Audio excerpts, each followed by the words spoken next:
بسم الله الرحمن الرحيم. السلام عليكم ورحمة الله وبركاته. كسر دوادا أول مرة قالكعيو أوادس. برنامج قالكعيو أوادس waxaa loogu talagalay in lagu dhiirigeliyo bulshada Soomaaliyeed gaar ahaan reer Gaalkacyo taasoo ay ujeedadeedu tahay in bulshada ay ku tartamaan horumarka deegaanadooda iyo dadkooda. Ujeedada barnaamijkan waxaa la tirin dhalinyarada si iskool isugu xilqaamay dhiirigelinta iyo qiimeynta dadka mudan in looga mahadceliyo waxqabadkooda sanadlaha kuwaas oo aan horey u helin fursad ah in loogu abaalgudo. abaalmarinta gaalkacyo waxay abaalmarinaysaa shakhsiyaadka, shirkadaha, ganacsiyada, ururada, hay'adaha, xarumaha waxbarashada, caafimaadka iyo cid kasta oo ka shaqeysa arrimaha bulshada una qalanta in laga abaalmariyo waxqabadkeedii wanaagsanaa.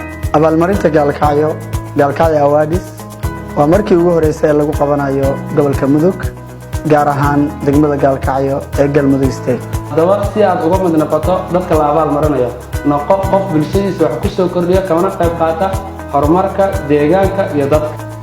haddaba muwaadin nagu soo biir oo nagala qayb qaado dhiirigelinta bulshadeena si aan u abaalmarino cid kasta oo mutaysata in laga abaalmariyo waxqabadkeeda wanaagsan ee dhinaca horumarka deegaanka iyo dalka si aan u gaarno horumar dhameystiran annagoo aan cidna u baahnayn.